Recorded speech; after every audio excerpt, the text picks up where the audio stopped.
kaze muri iki kiganiro cegeranijwe na turi kumwe umuryango uhuza abarundi aho bari ku isi yose mu ntumbero yo kuganira no guhanahana ivyiyumviro ku vyerekeye ubumenyi n'iterambere, gufashanya no gushira hamwe. Nous recevons aujourd'hui Freddy Sabimbona, acteur, metteur en scène et dramaturge burundais. Sans plus tarder, je vais lui demander de se présenter, qui il est. On le connaît notamment comme le fondateur de la troupe L'Empire, mais on a besoin d'en savoir un peu plus sur toi, sur ton parcours. Comment est-ce que tu es tombé dans le monde du théâtre? D'accord. Bonjour à tout le monde, bonjour Laure, un grand plaisir d'être parmi vous. Pour faire assez brièvement, oui, je m'appelle Freddy Sabimbona, acteur, metteur en scène dans la troupe L'Empire, mais aussi directeur artistique du festival Bouddha sans tabou. Écoute, pour moi, en fait, la rencontre avec le théâtre remonte quand j'avais 14 ans, je pense. Tout d'abord, quand j'étais encore au lycée, j'ai eu la chance d'avoir un professeur très très charismatique qui s'appelait Jean Kilapi et qui nous a initiés au théâtre durant l'année scolaire. Et je pense qu'à l'issue justement de la présentation, je suis vraiment tombé follement amoureux en fait du métier. J'ai attrapé le virus, comme on dit, et j'ai toujours voulu en faire en fait quoi. J'ai eu aussi par après la chance de quand même pouvoir intégrer la troupe Pili Pili avec Patrice Faye. Oui. Il m'a, on va dire qu'il m'a appris vraiment les rudiments du métier quoi. Les rudiments du métier. J'ai eu la chance aussi voilà de côtoyer et de jouer avec des gens dont j'avais toujours rêvé de vouloir jouer, que ce soit Capitaine Manimba. Je sais pas, beaucoup de gens qui se rappellent de lui. Oui, bien sûr, on se rappelle notamment c'était tellement rempli au CCF, ça s'appelait encore Exactement. CCF à l'époque. Ouais. Donc, tu avais Capitaine, tu avais Manu Gallard, tu avais Patrice, et c'était une belle époque, c'était vraiment un bon moment, c'était de très très bons moments de théâtre de jouer avec eux et d'apprendre avec eux ce que c'est que le théâtre et comment jouer dans une troupe, dans une compagnie, quoi. Donc, tu as pu bénéficier quand même de cette formation un peu en côtoyant des professionnels de cet art-là. Oui, tout à fait. Je pense qu'à l'époque, à l'époque de Pili Pili, c'était beaucoup plus du plaisir, honnêtement. C'était vraiment du plaisir, pas de pression. Il n'y avait pas de pression par rapport au fait de vouloir d'être professionnel, en fait. C'était uniquement un plaisir d'être ensemble, de faire du théâtre ensemble, parce que la plupart, justement, avaient des boulots à côté, avaient des familles à côté. Mais donc, on se retrouvait tous les soirs au CCF, justement, pour monter une pièce. Et donc, il n'y avait pas vraiment de... Il n'y avait pas de... C'est quoi le bon mot? C'est vraiment du pur plaisir, quoi. C'est Sans ça, plus. vous n'aviez pas la prétention d'être une troupe professionnelle. Du tout. C'était D'accord. vraiment, voilà, 2, 3, 4, 5, 6, 7 personnes qui aiment le théâtre, qui aiment rigoler ensemble et qui essayent, voilà, justement de faire des choses ensemble, quoi. Et c'est du pur bonheur, vraiment. Ouais, le rendu était juste magnifique parce que moi, je parle en tant que fan de théâtre et en tant que personne qui a assisté à presque toutes les représentations que vous avez faites avec la troupe Pili Pili et puis après avec troupe L'Empire. Et le résultat était tellement professionnel de notre côté qu'on s'imaginait des heures et des heures de travail pour arriver à ça. Oui, mais en fait, il y avait... Attention, hein, on travaillait quand même. J'imagine bien. C'est Non, pour je te ça que jure moi, qu'on je vous vois travaillait. comme une troupe professionnelle. Oui. Non, mais on travaillait beaucoup, mais je pense que le plaisir était justement dans... le plaisir était pas de l'ordre de la profession, parce que le professionnel, justement, est payé pour ça, tu vois. Oui. Le professionnel est payé pour ça, le professionnel est un métier à temps plein. Or, justement, à cette époque, avec Pili Pili, c'était quelque chose de totalement différent. Les gens avaient déjà un boulot à côté, tu vois. Les gens avaient un boulot à côté. Moi, à l'époque, j'étais à l'université. Je tentais, sans trop grand succès, de passer un diplôme en droit. Donc, chacun avait son truc, mais on se retrouvait vraiment pour justement partager cette passion que l'on avait qui s'appelait le théâtre, quoi, tu vois. D'accord. Le boulot était bien fait, Patrice était quand même exigeant en tant que metteur en scène et en tant qu'auteur, Oui. mais ce qui nous poussait justement à ce que cette magie du théâtre existe et qu'on puisse faire de très très belles pièces, c'est qu'il y avait certainement avant tout un amour profond pour ce qu'on faisait, quoi. Ouais. C'était vraiment une vraie passion. Et comment es-tu passé de la troupe Pili Pili, ensuite on a vu naître la troupe L'Empire, et ensuite Bouddha sans tabou, on va avoir l'occasion d'en parler plus en détail. En fait, je pense que oui, en intégrant la troupe Pili Pili, je pense qu'il est arrivé à un moment donné avec certains de mes collègues, parce que je veux dire, à l'époque, j'étais un peu le Benjamin dans la troupe Pili Pili. jeune. Mais je pense qu'à un moment donné, on a voulu aussi proposer des choses un peu qui nous ressemblent ou qui nous parlent un peu, on va dire, tu sais. Mhm. On a voulu proposer nos propres textes, nos propres mises en scène. On a voulu un tout petit peu, on va dire, en gros, se prendre un peu en main. Oui. Donc, je pense que c'est comme ça qu'est né un peu la troupe L'Empire. D'ailleurs, les premiers spectacles que l'on a montés chez Troupe L'Empire étaient toujours de Patrice Faye, tu sais, parce que Mhm. Patrice Faye, justement, avait beaucoup aimé l'idée, justement, de cette jeunesse qui veulent aussi se prendre en main et qui veulent proposer des choses. Donc, les Oui. deux premières pièces qu'on a jouées pour la Troupe L'Empire, je me souviens, s'appelait Un retour de jeune homme responsable sapien. Oui. Et puis, ouais, un titre très prometteur, comme tu vois. Ouais, je me Et souviens de la puis, pièce. ouais, et donc, par après, j'ai aussi écrit quelques pièces, justement, Oui. qui me parlaient, qui me touchaient sur l'éducation, sur la jalousie, sur pas mal de choses. Mhm. Et en fait, si tu veux, c'est comme ça qu'est née la troupe L'Empire, quoi. La D'accord. troupe Donc, L'Empire, ouais. il y a une envie de raconter vos propres histoires et ça me rappelle un texte que j'ai lu je pense que c'était sur le site d'Iwachu qui disait que mon rêve serait de faire du Burundi un pays culturel où l'on Ouais. s'évade dans des imaginaires multiples, car la culture, c'est cela de proposer un projet de société où il est permis d'aspirer à un autre monde, et quoi de mieux que l'art, le sport, pour s'y nourrir et y croire. Ouais, tout à fait, tout à fait, Ouais. tout à fait. Je pense que c'est un peu ça la beauté de l'art. C'est un peu ça la beauté de l'art, c'est que on peut penser, on peut voyager, on peut s'évader, on peut, on peut se permettre de croire. On peut se permettre Mm. de croire. Je pense que croire, c'est quelque chose qui est fondamental dans la vie d'un homme. Croire à quelque chose de Quelque plus, chose. à quelque chose de plus. La réalité a déjà tellement de démons, la réalité a déjà tellement euh, de tard, on va dire, de Ouais. tard, qui, euh, qui des fois ben, nous retiennent quelque part. Et Mhm. la beauté de l'art, la beauté d'une chanson, la beauté d'un film, d'un tableau, d'une pièce de théâtre, ben justement, nous rend plus légers, je trouve. Ouais, Et exactement. C'est un cadre d'évasion, on va dire. oui, c'est un cas d'évasion. Et je pense que voilà, que ce soit avec la troupe Pilipili ou avec la troupe L'Empire, Mhm. justement, je pense, voilà, avec la troupe L'Empire, ce qui s'est passé, c'est qu'à un moment donné, que ce soit avec Gabriel, Mhm. avec Audrey de l'époque, ben, c'était un cadre où il n'y avait que des jeunes, quoi. Des jeunes qui Mhm. voulaient rêver, des jeunes qui voulaient proposer, des jeunes qui voulaient créer. C'était magique. C'était Ouais. magique. Ouais. C'était vraiment magique et ça se voyait sur le rendu de vos pièces, en tout cas. Cool, cool, Est-ce cool, que cool. tu dirais que le festival Bouja sans tabou, dans l'état où on le connaît aujourd'hui, c'est un peu la réalisation de ton rêve de créer justement cet univers d'évasion pour les Burundais? Oui, tout à fait, tout à fait. Je pense que Bamboula sans tabou, je pense, est le prolongement de la troupe Les Pili, de la troupe L'Empire, et qui nous a justement permis d'accoucher justement ce festival en 2014. Et Mhm. il était pour nous important de se dire, tiens, quel est le genre de festival qu'on a envie de créer? Mm. Je pense, il nous est vite apparu de pouvoir créer un festival où justement il nous est permis de Ouais. tout dire, sans aucune censure, sans aucune censure, Mhm. avec toute liberté d'expression qui puisse l'accompagner, que ce soit politique, sexuel, religieux, économique. Mhm. L'artiste, justement, est une plateforme Mhm. qui a le droit de s'exprimer sur n'importe quel sujet. Et donc, je pense que oui, ça a été le parcours et ça a été l'aboutissement, justement, de se dire, tiens, on a justement maintenant un cadre, une Mhm. plateforme, un espace où les gens pourront s'exprimer, où les gens pourront s'exprimer, pourront s'évader, pourront réfléchir, pourront questionner et, Oui. euh, et voilà, définir la vie dans laquelle ils sont. D'accord. Ouais. Et aujourd'hui, enfin,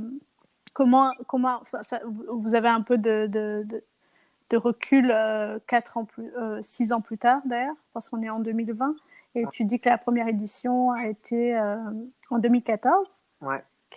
Quel a été le retour du public par rapport à ce que vous proposiez justement? Le retour a été vraiment très positif. A été très positif. Mhm. Euh, oui, enfin, je pense honnêtement, c'est même ce qui nous a permis, je pense, un peu de continuer, je pense. C'est-à-dire, Ouais, euh, c'est-à-dire que les gens venaient. oui. Je pense que le théâtre au Burundi a toujours eu une place importante quelque part. Je veux dire, quand je Mhm. regarde un peu, voilà, au moment où on était avec Pili Pili ou avec l'Empire, on avait toujours du monde, quoi. On avait toujours du Mhm. monde qui venait voir du théâtre. Et là, Ok. justement, pouvoir avoir créé ce cadre qui est Bougeois sans tabou, nous a en Mhm. fait permis d'avoir encore beaucoup plus de monde. Avoir encore Mhm. plus de monde. D'autant plus que ce n'était pas nous seulement qui jouons, mais on a Oui. invité aussi des gens. On a invité aussi des gens, que ce soit de la sous-région ou Mhm. d'ailleurs, pour pouvoir exprimer ce... quelle est leur compréhension du tabou par rapport à leur Oui. activité propre. Oui. Et donc, ça devenait quelque chose, du coup, qui devenait un peu universel. Mhm. Ouais. D'accord. Même, j'irais peut-être, on est peut-être rentré dans le sujet sans parler exactement de ce qu'est Bougeant sans tabou pour les gens qui ne connaissent pas. Est-ce que tu pourrais nous expliquer en gros, soit en nous donnant un exemple de la vision qu'a Bougeant sans tabou et par exemple une journée typique d'un festival Bougeant sans tabou. Bouja sans tabou, d'accord. Bouja sans tabou, en très très peu de mots, c'est déjà pour ceux qui ne connaissent pas Bouja, Bouja c'est la capitale, c'est le diminutif de Bujumbura. Et Mhm. donc on crée un cadre pendant 4 jours, même si depuis la quatrième édition on est passé à une semaine, au tout début Mhm. 4 jours, mais donc pendant 4 jours, voire une semaine maintenant, Oui. c'est donner un cadre d'expression aux artistes pour s'exprimer sur n'importe quel sujet. D'accord? Mhm. Sur n'importe quel sujet, en brisant le tabou. L'idée derrière est toujours le même depuis la première édition. Il nous faut briser le tabou. Le tabou Mhm. qui pour nous quelque part Oui. euh, est un blocage, est un frein.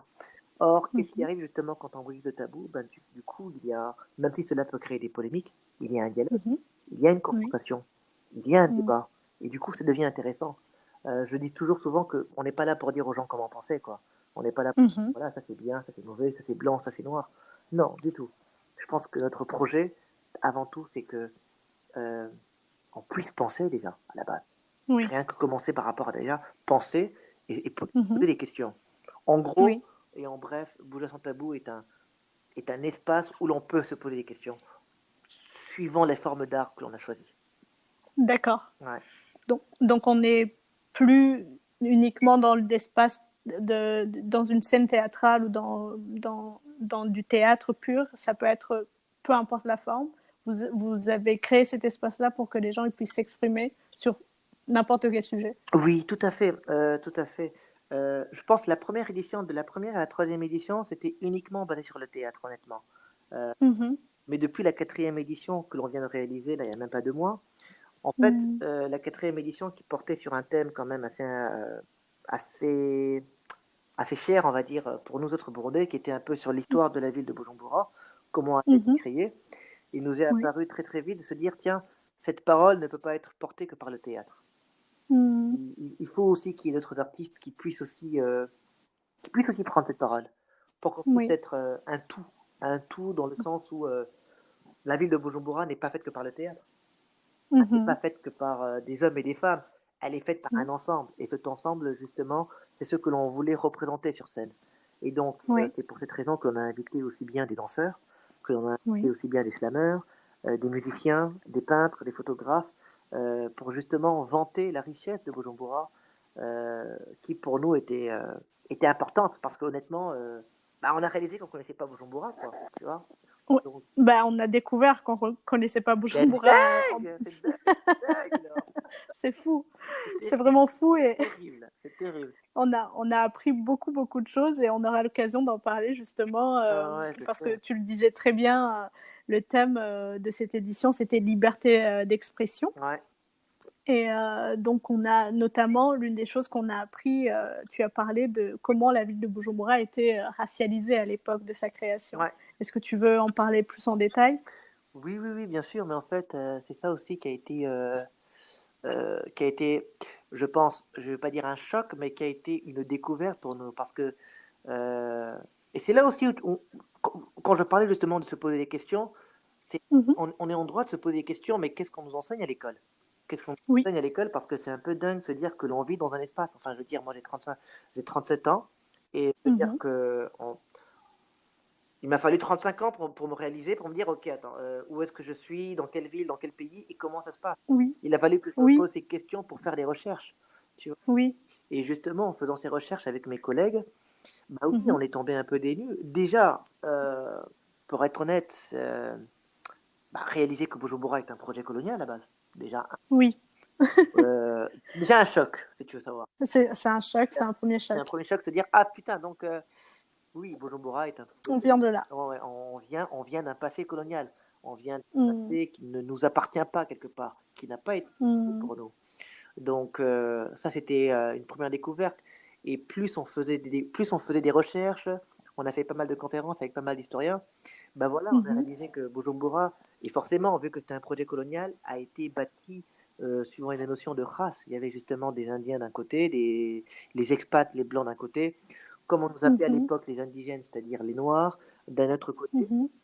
Et donc, si on regarde bien un peu la configuration justement de Bujumbura, Oui. les quartiers ont été faits ainsi, c'est-à-dire Rohiro et Kiriri justement appartenaient aux Blancs, Mhm, le quartier asiatique était un peu les Indiens, et Buza, mhm. Buyenzi euh, était par rapport justement aux Noirs, quoi. Par après, d'autres Oui. quartiers qui ont été créés, comme Gagara et Nyakabiga, qui sont apparus par Mm, après. Mais oui, mhm. au tout début, c'était assez racial. C'était fait de façon raciale. D'accord. C'est bluffant comme après quand tu te dis comme ça, on retrouve il y a des restes de ça dans les quartiers, comment c'est construit aujourd'hui, Oui, tout j'imagine, à, mais oui. tout à fait, tout à fait. Et, euh, et donc, généralement, on en parlait il n'y a pas longtemps encore avec des amis, c'est que on réalise des fois que certains quartiers ont des attitudes par rapport aux autres, ou alors des réflexes de survie par rapport aux autres. Et on pense que c'est Mhm. inné, mais en fait, ce n'est pas inné. Oui, Juste, en fait, comment cela a été construit, en fait. Comment cela a été c'est ça. construit et comment cela a été perduré. Donc, Oui. en fait, tout vient de quelque part. Si on Et- prend vraiment le temps de creuser, d'analyser justement les faits. Et, euh, et donc, quand on réfléchit comme ça, on peut aussi se dire, du coup, si tout a été fait de façon Mhm. de façon un peu efficiente, bah, Mhm. on peut aussi pouvoir changer les choses. C'est Ouais. ça, On ouais. peut changer les choses quand C'est on sait d'où on vient. Ouais. exactement. Et quel a été un peu le retour de cette découverte? Parce que j'imagine que, comme tu le disais, ça, c'est écrit nulle part et on l'a jamais appris, que ce soit à l'école, que ce soit dans la rue, quand on s'assoit avec nos amis sur les ligalas en train de raconter un peu nos vies. On l'a jamais appris et il y a sûrement des gens qui sont au courant, mais quel a été le retour? Est-ce que la plupart des gens étaient choqués? La plupart des gens étaient au courant? Comment ils perçoivent ce genre d'informations? Je pense que pour les jeunes, c'était super enrichissant. C'était pour les jeunes, c'était Mhm, enrichissant. Euh, Super enrichissant dans le sens où, bah, justement, je pense que on ne s'était jamais posé ces questions, de se dire, tiens, c'est quoi l'histoire de Bujumbura? Comment a été créé Bujumbura? Pourquoi tel mhm, quartier, pourquoi tel quartier par rapport à un autre? Donc, pour les jeunes, ça a été ouais, vraiment une révélation. Et, et je pense que pour les autres, c'est toujours aussi enrichissant, je pense, par exemple, je pense là aux habitants de ces quartiers. Je mhm, pense, ils ont été personnellement touchés. J'imagine se dire, tiens, il y a oui, des gens qui s'intéressent à notre histoire. Quand on regarde les pièces qui ont mhm, été créées à Gagara, à Buiza, à Buyenzi, à Nyakabiga, quand je vois ouais, l'impact que cela a eu par rapport aux populations qui sont venues voir ces pièces, euh, euh, mhm, je pense que l'impact a été positif. Parce que quelque part, ouais, au-delà du fait euh, que l'on que l'on parle de l'histoire de ces quartiers, c'est aussi une façon de les mhm, valoriser aussi. Oui. oui, absolument. Notre but derrière, et je pense à toutes les campagnes de théâtre, ce n'était pas non plus de taper quoi sur les gens. Euh, Mhm, Taper sur le colonialisme, de taper sur les blancs, de taper mhm, sur l'histoire, ouais, sur les élites passées, sur n'importe quoi. Je pense que oui, le vrai mhm, travail, c'était avant tout euh, de créer une histoire commune. Ouais, c'est oui. vraiment Et puis de mettre en lumière des faits et puis de mettre en lumière des faits, de mettre en lumière des connexions et surtout, voilà, se dire qu'on vit tous dans le même espace, on vit tous dans le même lieu. mhm, Il serait peut-être temps que l'on vive exactement. ensemble. Ouais, exactement. Et est-ce que tu vois des parallèles, par exemple, aujourd'hui, Bujumbura accueille une grande communauté d'étrangers, que ce soit d'Européens qui viennent vivre à Bujumbura, soit par le travail ou pour d'autres raisons familiales. Est-ce que tu vois des parallèles entre les groupes qui se sont établis à Bujumbura à l'époque et ceux d'aujourd'hui? Honnêtement, pas trop. Pas trop, parce que je pense Mhm. que, à l'époque, je pense que justement, les Européens qui venaient, c'était dans un autre but, quoi. Euh, Mm. les raisons étaient différentes, le projet était différent. Euh, alors que maintenant, voilà, la plupart des Européens que je pense viennent au Burundi ou ailleurs sans vraiment un peu de passage, quoi. Sans vraiment un peu de passage. Mm. Alors qu'à l'époque, c'était une toute autre dynamique. C'était une Ouais, toute autre dynamique. Mais j'ai souvent tendance à complètement. dire que, euh, par exemple, là, on prépare la 5e édition déjà. On n'en a pas encore parlé. On peut en parler Mhm. plus tard si tu veux. Mais c'est pour dire Oui, que euh, la 5e édition sur laquelle on va travailler sera sur Umuganuro. Et ok. le thème de cette 5e édition, c'est sur la mémoire. Euh, la Mm. mémoire, bah, pour se demander, ok, quelle est la mémoire burundaise? Ou alors, quelle est la mémoire collective burundaise? Est-ce qu'on est collectif? Mm. L'idée derrière, c'est laquelle? C'est de se dire, quelle est la mémoire que l'on a par rapport à certains événements? Oui, Ça peut être des événements sombres. Ça peut être des événements sombres ouais. aussi bien comme celle de 93, de 72, 9, de Mhm. 65, euh, et, et les mettre en contradiction avec Omoganuro. C'était Mm. une mémoire de joie collective. Donc l'idée Ouais, derrière, euh, c'est se confronter avec nos propres démons. oui. Ouais. Qu'est-ce que je vais rebondir Ouais, sur vas-y. cette introduction à la 5e édition pour te poser la question justement de qu'est-ce que ça prend pour réaliser un festival comme ça, parce qu'on sent qu'il y a de la recherche derrière, on sent que on a vu passer par exemple pour la 4e édition, on a vu beaucoup avant que l'édition commence, justement l'étape où vous rencontriez des historiens pour mettre ensemble les faits et faire toute la partie de recherche. Qu'est-ce que ça prend en ressources, en temps, ouais, comment vous faites, comment vous y prenez pour faire une préparation comme ça? Euh, ça prend à peu près, ouais, ça prend facilement une année et demie, je pense, hein, une année et demie. Mais c'est une année et demie ben, parce que on se documente pas mal. On se documente pas mal. D'ailleurs, Oui. je recommande à tous ceux qui nous écoutent, s'il y en a qui sont vraiment intéressés par rapport à l'histoire de Bujumbura, de trouver ce livre qui s'appelle Bujumbura, ma ville, qui est un livre qui a été écrit par Mhm. Sylvestre Irukiye et qui représente toute la ville de Mhm. Bujumbura de 1896 Oui. à 1997. C'est sur 100 ans. Et c'est super Oui. intéressant parce que ça a été écrit que par des Burundais et c'est très très Oui. riche. C'est très très riche. En tout cas, on s'est Oui. basé, ça a été notre Bible pendant 2 ans, nous, pour créer la 4e édition. Oui. Donc D'accord. on est parti déjà à partir de ce livre-là, mais on ne pouvait pas Mhm. se fier seulement qu'aux écrits, donc on a invité quand même aussi pas mal de conférenciers, on a fait pas mal de conférences, euh, que ce soit Mhm. avec justement les mêmes, Sylvie Dairukiye, Donatien Nisikilimana, Christine Deslauriers, euh, Émile Mhm. Mouloura, à qui on dit un très très grand merci parce que le défi était là en fait, si tu veux, Laure. Et on Mhm. peut parler de Ouais. l'histoire de Bujumbura, tout comme on peut parler de l'Omoganuro, mais il nous faut des Mhm. preuves tangibles et objectives. On ne peut pas y aller sur un délire Mhm. artistique ou sur notre propre imagination, ce qui serait pas mal aussi. Ouais. Mais Ouais. On y arrivera, je pense, dans les années à voilà, venir, quand on aura fait la paix avec notre passé. exactement. Mais partir sur des bases Ouais. qui existent déjà pour ensuite euh, les mélanger avec notre propre imagination, ça c'est quelque chose qui est Mhm. intéressant. Donc ça a Ouais. pris. On Absolument. avait quand même un calendrier. On avait un calendrier sur à peu près une année, c'est-à-dire 3 mois de recherche, puis 3 mois Mhm. de conférences, puis ensuite à peu près 3 mois d'écriture, voilà, d'écriture. Ouais. Et les 2 mois qui restent, c'est les 2 mois à travailler sur le plateau. D'accord. Et là, en parlant de la 5e édition, c'est un grand chantier de vouloir s'attaquer à la mémoire, en sachant que tu parlais de dates, ça peut être 93, ça peut être 72. On sait très bien que c'est des dates qui n'ont jamais fait. On n'est jamais arrivé à tomber à l'unanimité sur une histoire commune. Et c'est, je pense, le plus grand challenge Tout qu'on à ait. fait. Tu as tout. Et voilà, comment vous pensez vous y prendre justement pour, euh, pour avoir un consensus, je dirais. Bah, très très bonne question alors. Très très très bonne question. Mhm.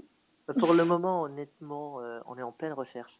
Et c'est pertinent, c'est très Ouais. pertinent ce que tu viens de dire parce que justement, c'est un peu ça le problème qu'on a au Burundi, c'est qu'on a tous un peu, suivant qui on est et d'où l'on vient, on a des mémoires un peu sélectives. Mhm. Donc, on n'a Oui. pas une histoire, on a des histoires. Et donc, Oui. je pense que voilà, et tu as tout à fait raison, je pense que tout le challenge de cette 5e édition sera de se dire comment est-ce qu'on peut arriver à une histoire? Comment est-ce qu'on peut arriver à une histoire commune? Mhm. Comment Mhm. est-ce qu'on peut, Et puis même, comment, ouais, arriver à des histoires, comme tu oui, dis, déjà, mais j'aime bien la façon de dire que votre plateforme est un espace où on est là pour poser des questions. On n'est non, pas obligé d'être d'accord sur exactement, des choses. exactement. Mais on n'est pas obligé d'être d'accord sur les choses, mais on peut y tendre. On peut y tendre, ou alors Mm. on peut aller vers là. Donc, je pense que le challenge, avant tout, c'est même pour ça que je pense, avant tout, on parle de l'Omonganolo, parce que l'Omonganolo aussi, c'est un peu comme l'histoire du Burundi, l'histoire de Bujumbura, pardon. Se Mhm. dire, c'est quelque chose aussi que l'on n'apprend pas Oui. fondamentalement.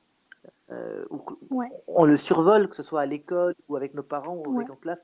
Et, et quand on creuse un peu sur le Moganolo, parce qu'on a eu la chance, nous, Mhm. justement, que le professeur Émile Moloa nous en a parlé, et je peux te promettre, Laure, le jour où Ouais. il nous en a parlé, il nous en parlait pendant peut-être à peu près 30 minutes, 40 minutes, parce que lui, c'est le dernier Ouais. qui a pu, euh, qui a pu assister à cette oui, au Assister. Moganolo. Mhm. Il y a eu un Mm. silence énorme, énorme, énorme dans la salle. Laure. Parce que Ouais. Est-ce on aurait droit à un spoiler en avant pour nous expliquer en 2 minutes à oui, peu près un des ah, faits qui t'a bluffé sur bah cette oui, mais parce histoire-là? que en fait, en gros, il nous en a parlé, et, Mhm. et moi et tous les gens qui étaient présents, je m'en souviendrai toujours, c'était en février 2019, il y a à peu près une année. C'est que tu Mhm. réalises à quel point on a été coupé. Tu sais, on a été coupé. En Ouais. fait, on n'a pas de racines. Euh, parce que Ouais. le Moganolo, en fait, c'était quoi? Bah, c'était justement ça. C'était quelque chose qui était fêté dans l'ensemble du pays. C'était une manifestation de joie collective qui Mhm. durait pendant 2 semaines. Il faut s'imaginer cela. Et ça se passait toujours au Nouvel An. C'est-à-dire, voilà, euh, c'était quelque chose de très monarchique avec le roi et la population burundaise. La population burundaise qui ramenait Mm. justement le sorgho, le blé, tout ce qui avait été cultivé pour que le roi puisse les bénir. Et quand le roi justement les bénissait, on suivait justement Ouais. 2 semaines. 2 semaines, 2 semaines de fête dans tout le pays où les gens buvaient, où les gens dansaient, où les gens faisaient la fête, où les gens célébraient la nouvelle année.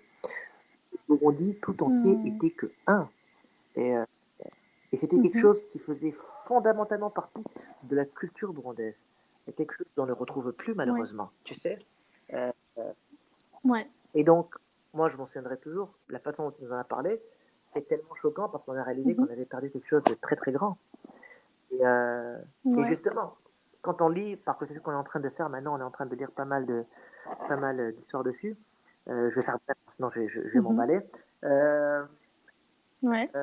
bah voilà, et quand les premiers pères blancs sont arrivés, les premiers pères blancs, Mhm. et qu'ils ont réalisé l'impact que le Moganolo avait sur la population burundaise, ils ont réalisé qu'ils ne pourront pas faire leur Mhm. travail qui est justement l'évangélisation des masses. Donc le Ouais. père, Parce qu'ils ont trouvé ils avaient déjà dit, un... on avait un socle, on avait un socle, Ouais. Très fort. on avait des racines, on avait une colonne vertébrale qui était là, qui était tendue, et que c'était Mhm. impossible. C'était impossible, justement. On Ouais. savait qui on était, qu'est-ce qu'on vénérait. On avait nos dieux, on avait nos rites, on avait nos coutumes, on avait tout ça. Et justement, le monseigneur Mm. Pi Canonica, qui était justement le monseigneur de l'époque, quand il a réalisé justement qu'il Mhm. n'y avait pas moyen d'introduire la religion chrétienne sans Mhm. détruire, on va dire, quelque part Moganolo, Détruire les il n'y aurait bases. pas moyen. Et en Mhm. fait, c'est comme ça qu'en 1929, ben, il y a eu la suppression de l'Omoganolo, en fait.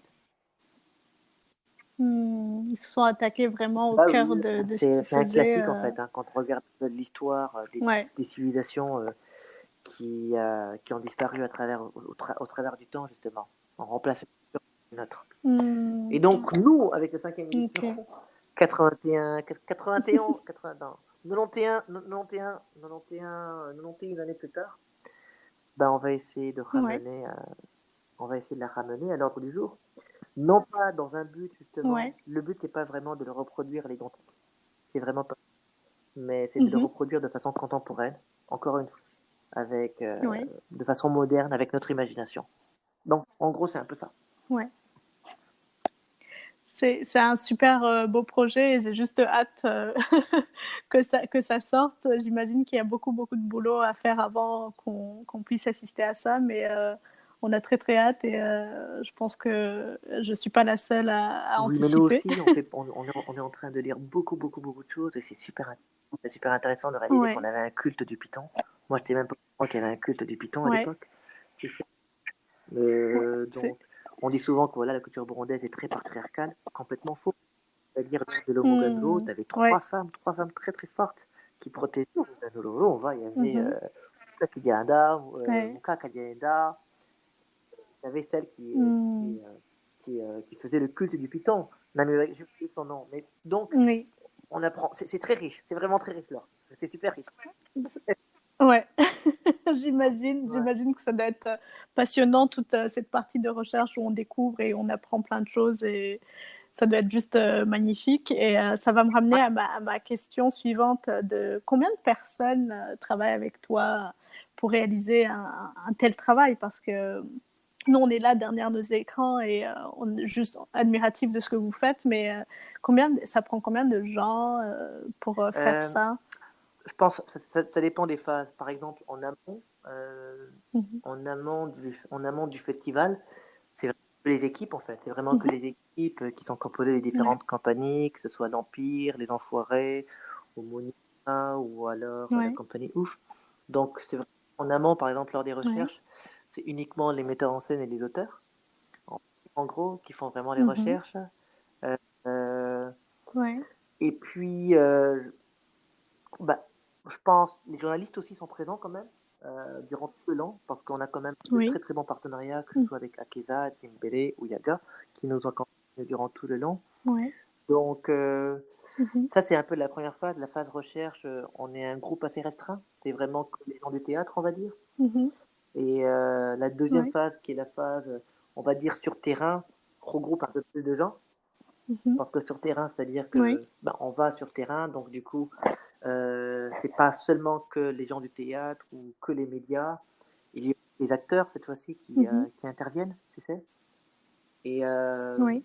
et puis je pense que durant le festival, en gros, quand on a toutes les équipes qui sont Mhm. là, plus l'équipe technique,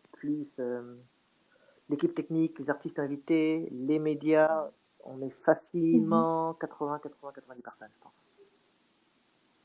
Ouais. C'est une grosse machine et ça m'étonne pas parce que le rendu est juste Merci. magnifique et ils font vraiment le rendu. Enfin, je vais profiter pour parler justement des médias. Tu as parlé de Yaga et des autres magazines qui sont Oui, derrière vous. Ils ont fait un super franchement. boulot justement pour que même de l'extérieur, ça soit on puisse suivre ça. Et est-ce que, par exemple, ces pièces de théâtre, ils sont filmés? Est-ce qu'il y a des, des formats numériques qui existent pour partager avec des audiences qui ne sont pas Oui, sur oui, Bujumbura, par les exemple? pièces sont filmées. D'ailleurs, là, en ce moment, je pense que Renaud, qui est le Mhm. réalisateur justement du festival, est en train euh, de faire un documentaire justement sur cette quatrième édition.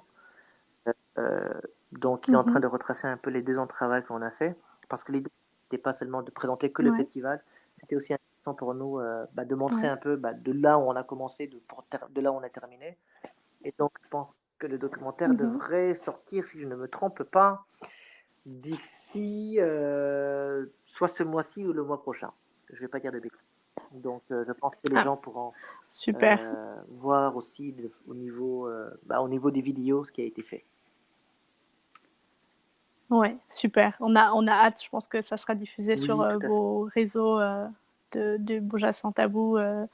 Ok, c'est super. Et tout à l'heure, tu as parlé de collaboration justement avec des Ouais. artistes africains. Ouais, et je sais que tu travailles pas mal aussi avec des côtés du Burkina Faso, Côte d'Ivoire aussi. Est-ce que vous trouvez des synergies possibles, parce qu'on a pas mal, on a tous déjà, en parlant de la 4e édition, où c'était de parler d'un peu de notre passé colonial, tous les pays africains ayant été concernés, est-ce qu'il y a des histoires communes à Oui, je raconter? pense, mais même pas seulement au niveau des pays africains, je pense. Au niveau de l'humanité, on serait bien surpris, mais il y a toujours un lien. Il y a toujours un lien avec l'homme. Qu'il soit européen, qu'il soit noir, Ouais. qu'il soit jeune, qu'il soit... Tu sais, en tout cas, je sais que quand on creuse, on vit sur cette même terre et on a tous un peu cette même problématique par rapport à la vie, par rapport à ses soucis. Donc, bien entendu, par rapport à Ouais. l'Afrique, c'est encore plus riche, c'est encore plus fort par rapport à l'histoire commune. Avec le Burkina Faso, oui, forcément, c'est très très fort. C'est très très fort. On a une relation très très forte avec le Burkina Faso. Parce que tout simplement, Ouais. comment est-ce que je peux expliquer cette relation? Je sais vraiment pas alors. Ouais, bah, j'ai découvert ça en fait en fouinant un peu en préparant l'interview, parce que j'ai découvert une des pièces Mr. c'était Mr. Time, je pense, Ouais, La ouais, faute à Mr. nos Time, qui a été intellectuels. écrite par Noël Minongo, qui faisait Mhm. partie d'un beau projet qui s'appelle Staging Times, qui réunissait la photographie et le théâtre. Donc on avait le Burkina Faso qui Ouais. était là. On avait aussi le Malawi qui était présent aussi pour cette 4e édition. C'était aussi intéressant pour nous parce que c'était la D'accord. première compagnie que l'on invitait qui joue en anglais, tu sais. Alors Oui, que généralement, ok, toutes les pièces qu'on super. invite au Burundi sont généralement francophones. C'était en français. L'anglais, même si c'est bien Mhm. sûr, c'est présent au Burundi, mais c'est pas encore vraiment parlé, Mhm. c'est pas encore de façon assez courante, je dirais, ou alors de façon habituelle. Oui, Donc ça, c'est aussi un challenge que l'on va oui. essayer quand même Chaque... de voir aussi comment, à un moment donné, voilà, pouvoir satisfaire un public anglophone que francophone au Burundi. Je pense que ça peut être aussi intéressant de Oui. s'ouvrir, parce qu'imagine, c'est ridicule, hein, le Burundi, c'est l'un des seuls Mhm. pays francophones Oui, dans l'Afrique de l'Est. Hein. Oui, on va. dans la Et, région. et donc, Ouais. Mhm. et on n'invite pas les voisins. On n'invite pas le Kenya, on n'invite pas la Mais oui, Tanzanie, on n'invite pas l'Ouganda. ouais, Ça n'aurait pas de sens. Et ce serait ouais, vraiment se fermer ouais, sur nous. c'est vraiment... Ouais, Exactement. Et puis, comme tu disais, tout c'est à une fait. histoire universelle aussi. Et puis, plus il y a de langues Exact. parlées, plus c'est mieux. On le voit de plus en plus maintenant qu'on est plus connecté que jamais dans la pandémie actuelle, étant que on voit à quel point on est tous dépendants Effectivement. des uns des autres. Et ouais. Donc, il y aura potentiellement dans la 5e édition des Ben, œuvres j'espère bien, anglophones j'espère également. vraiment bien qu'il y ait différentes. Ben, justement, je pense, même pour cette 5e édition, encore une fois, un peu comme pour la 4e, on ne s'arrêtera pas qu'au théâtre. Et Mhm. j'espère qu'il y aura d'autres formes, que ce soit la Mhm. sculpture, que ce soit la peinture, que ce soit. Il y Oui, a d'ailleurs aussi, j'adorerais oui, des gens, même de vraiment, mais de très très loin, qui me partager l'expérience de leur mémoire. oui, C'est quoi, tu sais, la mémoire oui, on peut rêver, je sais pas, d'un pays très très étranger, je sais pas, le on peut, Bangladesh ouais, si tu veux, ou quelque ouais, voilà, de très très exactement. lointain, pour que l'on réalise voilà que le Burundi, voilà, on n'est pas, il n'y a pas que nous quoi. Il y a d'autres pays, il y a Ouais. d'autres réalités, il y a d'autres façons de faire.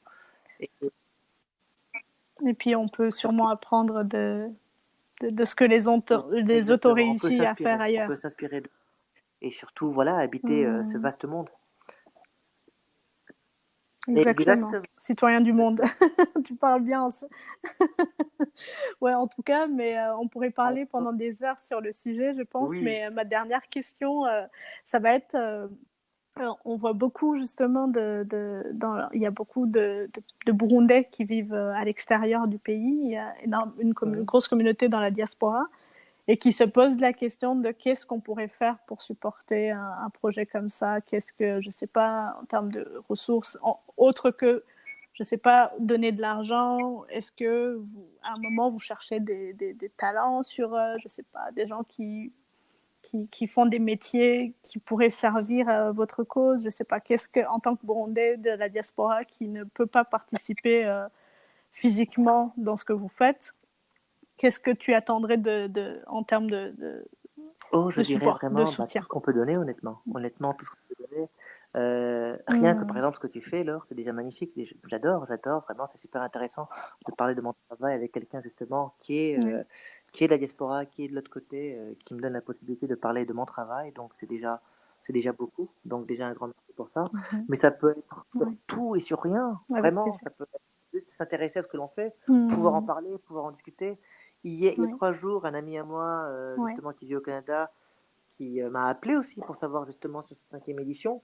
On n'en avait jamais parlé. Je pense que la dernière fois qu'on en avait parlé ensemble, c'était il y a vraiment super longtemps. Mais donc, je pense Oui. que l'on soit d'ailleurs ou d'ici, l'idée, c'est que si on arrive à se regrouper, à être ensemble et à Mhm. pouvoir en parler, c'est déjà quelque chose d'énorme. Et le reste, Ouais, c'est énorme. ça, j'en suis convaincu. Mm. Ouais.